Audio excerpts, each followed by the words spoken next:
El chavismo nació con esa idea infundada de gobernar eternamente, pero hoy sobrevive bajo una respiración asistida que no controla, entre sanciones que asfixian y una tutela externa que dicta el ritmo en Miraflores. El proyecto de poder absoluto se ha fragmentado. ¿Estamos ante una evolución estratégica o ante el desmantelamiento silencioso del sistema? Hoy en Cara a Cara analizamos las grietas en el muro del poder con Andrés Ignacio Silva. Bienvenido a Impacto Venezuela. Andrés, ¿cómo estás? Muy bien, aquí contento de estar con ustedes. Para mí es un gusto tenerte por primera vez en mi programa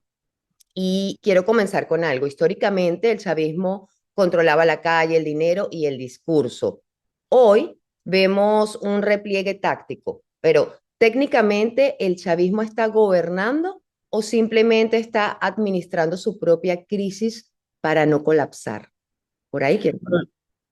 Perfecto. El gobierno en Venezuela sigue gobernando. La diferencia es que antes ellos podían gobernar con absoluta libertad de seguir el rumbo que ellos considerasen. Ellos sabemos que siempre han sido muy firmes en presentarles a sus bases, más que todo un proyecto país, que es el que han venido ejecutando, independientemente de si se cumplen o no esas promesas que dicen ejecutarán. Pero en estos momentos sabemos que tienen una fuerza mayor, que es los Estados Unidos, con un ojo permanente puesto sobre Venezuela, y a pesar de que ellos siguen gobernando, siguen mandando, y hay que reconocer que siguen teniendo el poder a lo interno de Venezuela, ellos ahora están sujetos a una serie de lineamientos y de objetivos estratégicos para los Estados Unidos que están limitando esa libre capacidad de operatividad que los ha caracterizado por más de 20 años. ¿Es su nueva narrativa de apertura un signo de pragmatismo real o es simplemente un mimetismo de supervivencia para ganar tiempo? Porque ellos también, a lo largo de todos estos años, hemos visto cómo en cada crisis ellos buscan ganar tiempo para cambiar el tablero a su favor. Bueno, es ambas cosas al mismo tiempo, porque si algo ha caracterizado a este gobierno durante más de 20 años, es que han sido unos expertos en aplicar mecanismos de supervivencia para el poder. Se ha visto a lo largo de una serie de episodios que han pasado en la historia de Venezuela, donde cada vez que se enfrentan a un problema, cada vez que hay un obstáculo o cada vez que está la posibilidad de que el poder se vea afectado, disminuido o fragmentado, ellos han sabido resistir. Y en este caso lo que estamos viendo es a un gobierno venezolano listo para adaptarse a estas condiciones, como siempre se han adaptado a las condiciones que se le presentan, para ellos seguir con el poder, independientemente de que no sea un poder 100% a su disposición, pero sí sigue siendo suyo. Pero hay una contradicción ahí y ahí me voy. Se habla mucho sobre soberanía, pero ¿cuánta autonomía le queda realmente al chavismo cuando las decisiones económicas parecen tomarse en una mesa de negociación en el extranjero? Bueno, aquí lo interesante es que en comparación a otras situaciones donde los Estados Unidos se ve involucrado, aquí las políticas que se les está obligando al gobierno venezolano a seguir son políticas que los van a beneficiar, que van a traer nuevos empleos, nuevas inversiones, que van a mover la economía del país. Entonces, si bien ellos, por supuesto, deben proyectarse más débiles de lo normal por la manera en la que van a tener que ejecutar estas políticas, aquí hay una oportunidad para ellos de ejecutarlas y al mismo tiempo salir fortalecidos con un discurso siempre y cuando ellos manejen la narrativa. Lo estamos viendo actualmente, la manera en la que ellos están balanceando tanto el discurso de recuperación del presidente Nicolás Maduro, como al mismo tiempo vemos a una presidenta encargada, Delcy Rodríguez, que ya habla con autoridad de reformas en la ley de hidrocarburos, con reformas en proyectos sociales, en inversiones extranjeras. Aquí lo que estamos viendo es a una nueva administración que está entendiendo que pese a arrancar con una pata coja, como diríamos aquí en Venezuela, pese a arrancar con una cantidad de debilidades, ellos saben que ahí sigue existiendo una posibilidad de permanencia. ¿Y dónde dejas a China en este rol? Porque ¿cómo afecta esta doble obediencia? Es decir, por un lado Estados Unidos, por un lado los históricos con China, para no entrar en Rusia, en Irán, en Cuba. Me voy con China en este momento, porque sabemos que son países que han estado muy involucrados con Venezuela, con el chavismo, y que muchas personas critican hoy en día O sea, hay diferentes posiciones y me refiero al tema petrolero, que si Trump quiere el petróleo, pero ajá, China, Rusia y Cuba se aprovechaban del petróleo y se lo regalaban, etcétera. Pero, ¿cómo afecta esa doble obediencia sobre todo a la cohesión de la Fuerza Armada Nacional Bolivariana? Bueno, sabemos que China no está contento y el primer indicio fue ese anuncio de que ya van a exigir el pago de 20.000 millones de dólares ante la deuda externa de Venezuela con China. Aquí sabemos que la misión de Donald Trump es cada vez ir eliminando esa influencia de Oriente que tienen esos países sobre Venezuela, tratando de mudar sus importaciones de China a unas importaciones americanas, pero aquí hay que entender un poco la manera en la que Donald Trump hace política exterior, porque si bien él comienza por todo lo grande, que todas las importaciones en Venezuela van a ser únicamente a productos americanos y que ellos van a ser el único nuevo aliado de Venezuela, sabemos que a medida que pasa el tiempo, a medida que su foco se va diluyendo, ya vemos que ya el tema no es únicamente Venezuela, sino ahora es Venezuela y Groenlandia. Entonces, cuando él empieza a meterse en Groenlandia, vamos a ver como cada vez Venezuela pasa a un segundo y tercer plano. Entonces aquí hay que ver es cómo Donald Trump mantiene él personalmente su foco sobre Venezuela para entender cómo se van a mutar esas alianzas, porque también entendiendo el tipo de productos que estos países exportan, es muy difícil creer que entonces ahora Venezuela va a dejar de depender de productos chinos, ya que los productos chinos dominan el mercado en la gran mayoría de los países del mundo. Entonces aquí lo que sí veremos es cómo China pierde influencia en ese mercado petrolero, lo que hizo que se generara esa declaración de los 20.000 millones que salió hace más o menos una semana, pero ellos van a intentar ahora buscar otros sectores estratégicos donde mantener esa injerencia, porque saben también que de Venezuela cambiar de administración política, entrar a un gobierno del bando opositor actual, ellos saben que ahí sí le va a ser mucho más fácil a los Estados Unidos eliminar esa influencia china sobre el país. Entonces, para ellos también es estratégico mantener en los sectores que sigan disponibles esa influencia sobre el país latinoamericano. ¿Puede este proyecto o el proyecto revolucionario sostenerse cuando los ingresos de los venezolanos dependen de licencias otorgadas por el enemigo? Bueno, es un proyecto que va a necesitar de muchas reformas, de muchos cambios y sobre todo de mucho pragmatismo político, Es lo que donde estamos viendo. es así, donde la administración actual va a tener que hacer una limpieza de campo en distintos ministerios, en distintas cabezas de proyectos. Ya lo hemos visto en estos primeros días de la presidencia encargada de Delcy Rodríguez y Son los mismos, Andrés, son los estoy mismos. seguro, Es un son reciclaje los como mismos, siempre. son los mismos, pero sí se generan pequeños cambios puntuales que a pesar de ser las mismas caras, se les están poniendo en roles más aptos. Es decir, por lo menos los cargos que se entregaron esta semana son cargos de personas que están más aptas para manejar ese ministerio específico. El ejemplo perfecto es que antes teníamos un ministerio de Industria y Producción Nacional, que estaba a cargo de Alex Saab, y teníamos un ministerio de Industria y Comercio a cargo de Luis Villegas. Luis Villegas es una persona muy capacitada en ese sector y hemos visto como uno de los primeros cambios que se realizan es destituir a Alex Saab de su cargo y además Estoy unificar sorprendida. esos dos ministerios. Estamos comenzando a optimizar el tamaño del Estado, que es algo que en una administración como lo ha sido la administración oficialista por los últimos 20 años, más bien la política siempre ha sido incrementar el Estado. Y este fue el primer paso hacia optimizar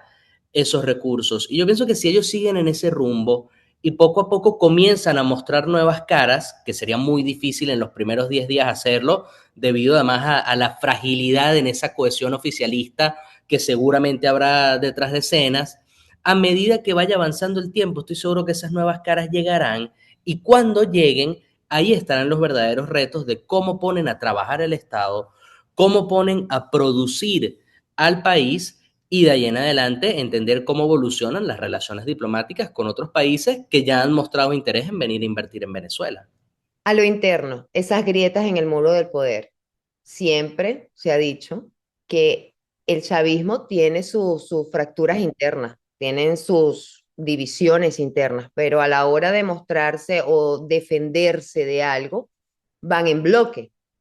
Hoy en día mucho se dice también que Delcy Rodríguez efectivamente está en negociaciones con Donald Trump, con su administración. Hemos visto ya incluso lo del tema de la Embajada de Estados Unidos, su reapertura, funcionarios estadounidenses visitando Venezuela. Pero a esto también se suma una parte radical del chavismo que siempre lo ha sido, que es Diosdado Cabello. Si negoció, no negoció. Tú ves a un Diosdado Cabello negociando, aunque muchos lo nieguen, otros digan que sí es cierto. Le es necesario negociar. Si él quiere permanecer dentro de esta estructura, yo la llamo de transición política interna del gobierno, si él quiere permanecer, es necesario que trance a lo interno del gobierno, que trance con la oposición, que trance con los actores internacionales, porque ya quienes quedan en esta nueva administración, no se trata únicamente de mantener el proyecto que llevan 20 años ejecutando, se trata de mantenerse ellos mismos, de mantenerse en libertad, de mantenerse con vida, de mantenerse en el país, de mantenerse operativos, como uno los quiera ver, están en una misión de supervivencia absoluta. Y todo aquel que no trance, que no negocie o que no modere para adaptarse al nuevo rumbo que está agarrando Venezuela, pues se van a ver apartados por un lado o se van a ver perjudicados por el otro. Y en este caso, él que además representa un componente importante del oficialismo tradicional, que es el componente militar, el componente fuerte, si su discurso, sus posturas no se suavizan, que los indicios recientes indican a que sí lo está haciendo, ya hablando abiertamente de que Estados Unidos sí le vamos a mandar petróleo y de que sí vamos a abrir una embajada aquí en el país. Si no se mantiene ese rumbo y no se suaviza el discurso, por naturaleza, por inercia y por los mismos lineamientos que se están mandando de Estados Unidos a Venezuela, hay que entender que no le va a ser viable permanecer. Tú voy a lo interno. ¿Tú crees que con este escenario, con la presión de Estados Unidos, porque ciertamente hay una presión, quieras o no, ellos quieren resistir, sobrevivir, como lo quieras llamar, pero hay una presión? ¿Puede implosionar el chavismo hoy en día con todo lo que está ocurriendo, con un Nicolás Maduro que está preso en una cárcel en Nueva York, no tenerlo a él allí, sino ahora a Delcy Rodríguez en una presidencia encargada, pero a un Diosdado Cabello que sí lo hemos visto como ha medio moderado su actitud después de todo lo que dijeron sobre Estados Unidos? ¿Pueden implosionar? Es una posibilidad. Sabemos que históricamente cuando hay una transición política como la que está viviendo actualmente en Venezuela, que si bien no es una transición democrática como la llaman algunos sectores de la oposición de Venezuela, no deja de ser una transición política más similar a la que, guardando las distancias del caso, se pudo haber vivido en su momento con Juan Vicente Gómez cuando lo sucede uno de sus ministros, Eleazar López Contreras, Isaías Mirangarita, perdón, cuando en República Dominicana sale Trujillo, cuando en Panamá sale Noriega. Es decir, estos cambios de administraciones internas naturalmente tienen fragilidades en la manera en la que se asumen las nuevas estructuras de poder y aquí es cuando verdaderamente se le pone a la prueba a quienes permanecen porque ellos deben organizar ahora sus prioridades. Si la prioridad es mantener una visión de proyecto como la que estaban llevando o simplemente trabajar en pro del bien común que este nuevo proyecto puede construir. Y aquí,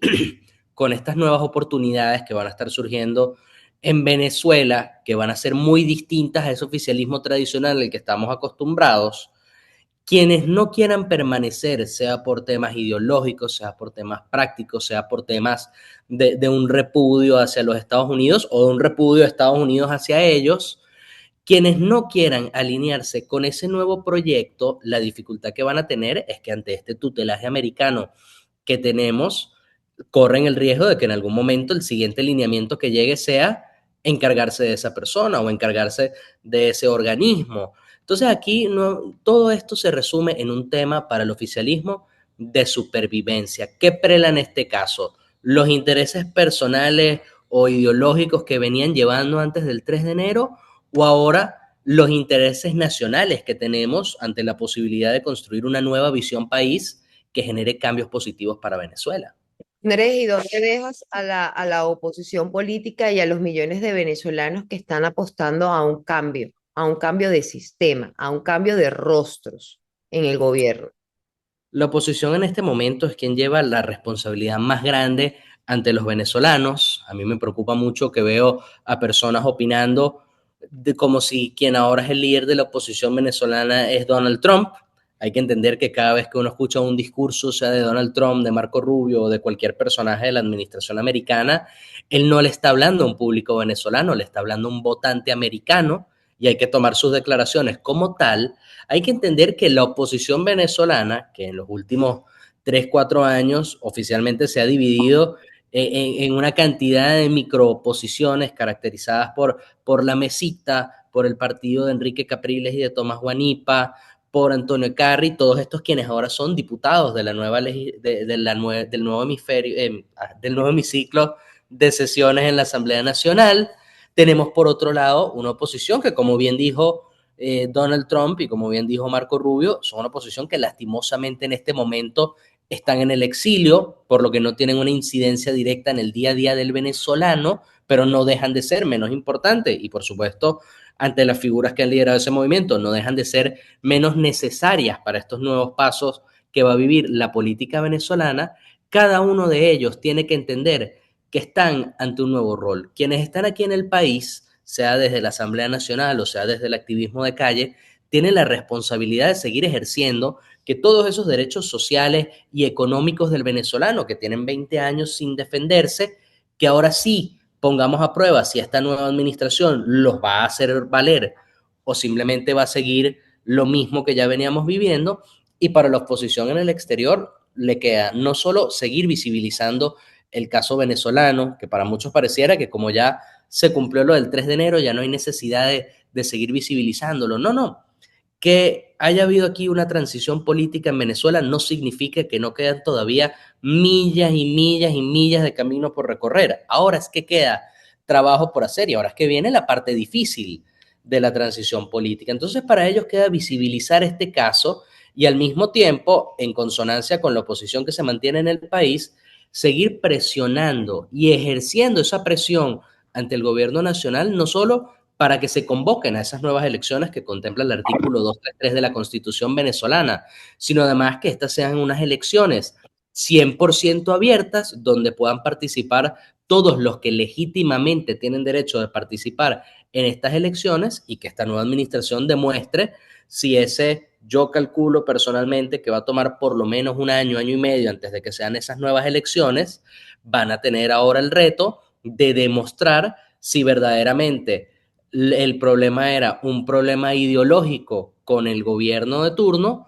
o si ahora que están corrigiendo rumbo y siguiendo los lineamientos americanos y veamos algún tipo de progreso económico en el país, eso les es suficiente para seguir gobernando el resto del periodo. ¿Un problema ideológico o de corrupción? Porque ahí también hay como un eslabón que entra allí y que de hecho lo menciona el gobierno de Donald Trump, que es el tema de la corrupción, ¿no? De todo, porque hemos pasado por varias facetas desde los narcocárteles hasta corrupción, colaboración con grupos terroristas. Sí. El punto de las elecciones era mi última pregunta de este programa, y es que también Nicolás Maduro hay una falta temporal, que es lo que por eso es que de él se asume. Pero también hay una figura que se hablaba desde hace muchos años y que era que quizás Nicolás Maduro Guerra, el hijo de Nicolás Maduro, lo estaban preparando para un escenario de contingencia, un escenario en donde él pudiese asumir esa candidatura por el Partido Socialista Unido de Venezuela, y es lo que estamos viendo hoy, a un Nicolás Maduro Guerra dándole al frente por su padre que está preso, encarcelado en Estados Unidos y que continúa desde la Asamblea Nacional. ¿Ese escenario es posible o ves a una Delcy Rodríguez midiéndose en elecciones y a una oposición participando también? Con eso quiero finalizar. Bueno, desde el punto de vista de la comunicación política pura y dura, ya estrategias de campaña, a pesar de que la figura del heredero político, que de hecho, guardando las distancias de que no eran realmente familias, es con la que Hugo Chávez en su momento le cede el mando a Nicolás Maduro, a pesar de haberlo nombrado vicepresidente, fue más como una especie de sucesión monárquica donde él dijo, cuando yo me vaya y se fue a los meses, algo muy al estilo de ellos. Pero en estos momentos yo pienso que aquí hay dos factores principales. El primero es la aprobación tácita de los Estados Unidos a la figura de Delcy Rodríguez. Ella no solo es quien quedó encargada por ser vicepresidente y ella no únicamente se está entendiendo con ellos por esa razón, sino ha recibido comentarios positivos de la administración de Trump, donde comentan que ella es una persona con la que se puede lidiar. Y aquí está el segundo problema con que sea una figura como la de Nicolás Maduro Guerra asumiendo el poder, y es que él representa de una manera muy directa ese oficialismo tradicional que tenemos desde hace más de 20 años, porque a pesar de ser la cara de una generación de relevo dentro del mismo Partido Socialista de Venezuela, representada por quienes hoy en día fungen la mayor parte de los ministerios y cabezas de organismo, él sigue representando tanto en figura como en nombre a ese chavismo tradicional que muchas personas quieren desplazar porque le dan la culpa de la crisis política y económica que está viviendo Venezuela y que ha estado viviendo desde hace tantos años, mientras que Delcy Rodríguez, quien ha hecho un trabajo de relaciones públicas importante, sabemos que en los Estados Unidos, en diarios importantísimos, se le ha intentado presentar con la figura de Delcy la moderada. Ella es una figura que pese a pertenecer a esta estructura desde el principio de la misma y de tener una historia familiar muy complicada, por resumirlo de una manera muy simple, ella sigue siendo una cara viable de, no quisiera decir de cambio, pero sí es una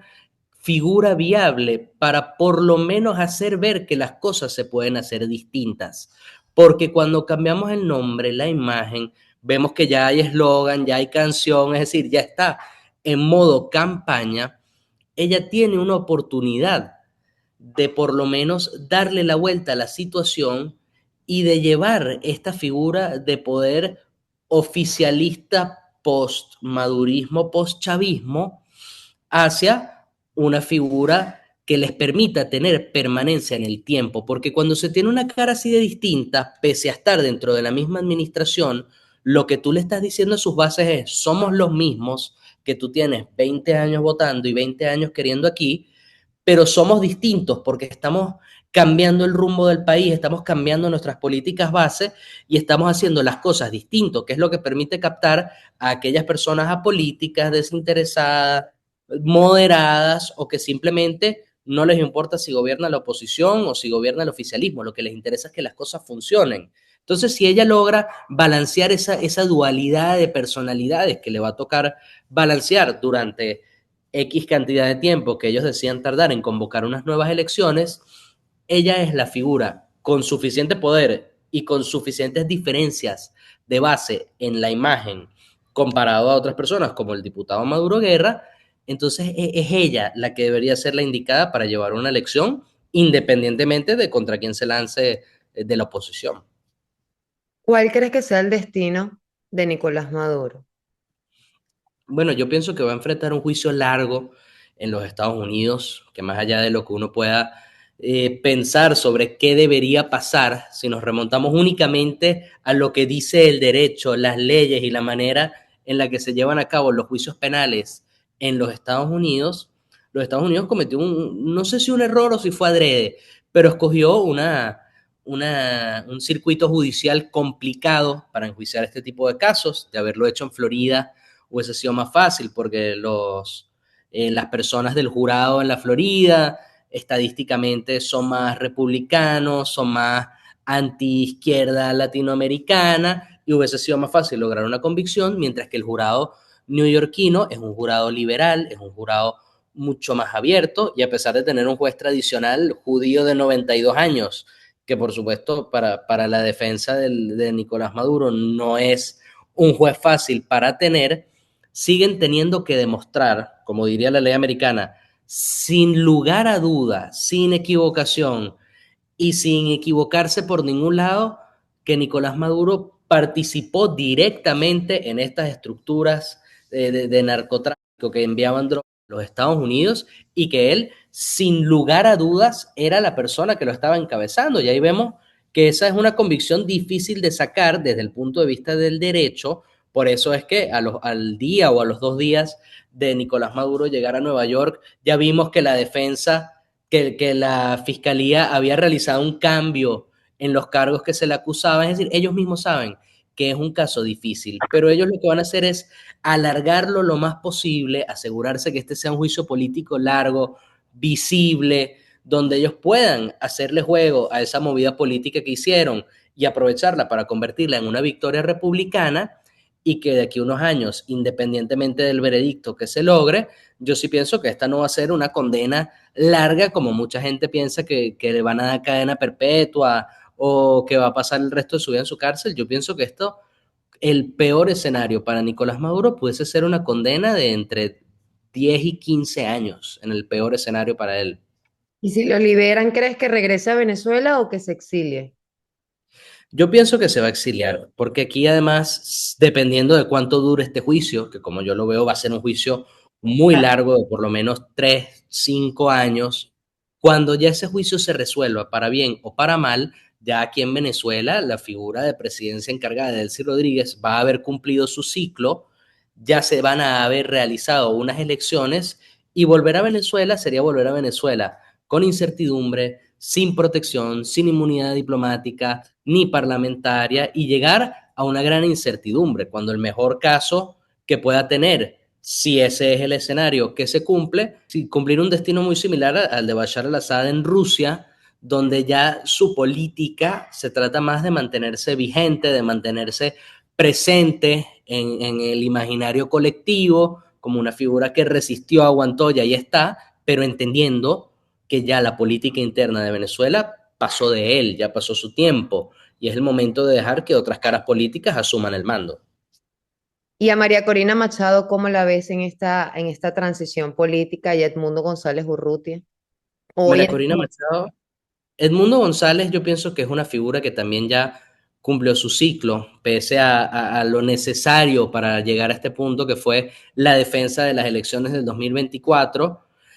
Yo me remonto a una frase muy buena, no recuerdo si la dijo Marco Rubio o Donald Trump en la rueda de prensa inicial después de la situación del 3 de enero, donde les preguntaban por la legitimidad de la presidencia en Venezuela por las elecciones del 2024,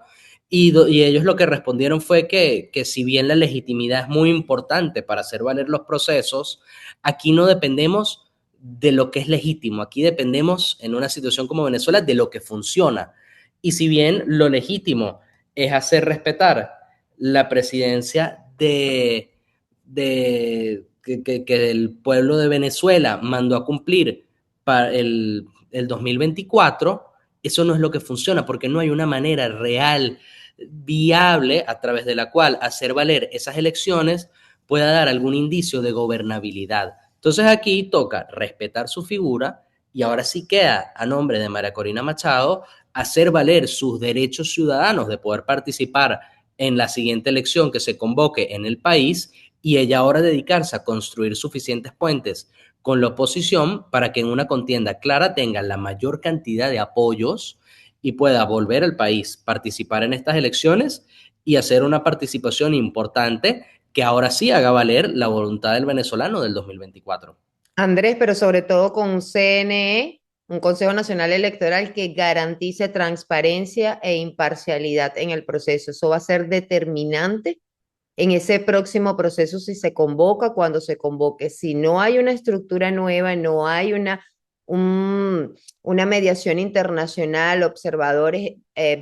creíbles, dudo mucho que los venezolanos quieran participar. Y me refiero a los venezolanos que votaron en contra del sistema, porque evidentemente los que siguen apoyando al chavismo o los que se consideran chavistas van a participar, eso siempre lo hemos visto, pero la abstención también puede jugar un rol importante en estos comicios si no hay un CNE transparente. Es Y así, por eso también son muy importantes, a pesar de yo no estar de acuerdo con la forma en la que los hizo, gestos como el de dar la medalla del premio Nobel a Donald Trump y así, porque ahora parte de su rol va a ser precisamente, no solo ante Venezuela, gestionar que hayan cambios dentro del CNE, sino además que haya una verdadera veeduría internacional en esas elecciones, no únicamente de los Estados Unidos, de la Unión Europea, de todos los países del mundo, además es importante, de países que complazcan a ambos lados, porque algo muy importante que se suele dejar de lado cuando se habla de la transición política en Venezuela es entender que el lado que quede desplazado del poder va a seguir siendo un actor importante en la política nacional. Entonces, para que este proceso sea absolutamente legítimo y creíble para todo el mundo, esa veeduría internacional no puede ser únicamente de los Estados Unidos, tiene que ser amplia, robusta, participativa para la comunidad internacional y que cuando se realicen las elecciones no quede ningún bando político en Venezuela que pueda apelar de ninguna manera el resultado que se dicte esa noche. Andrés, muchísimas gracias por participar en mi programa Cara a Cara con tu análisis sobre la política venezolana. Vamos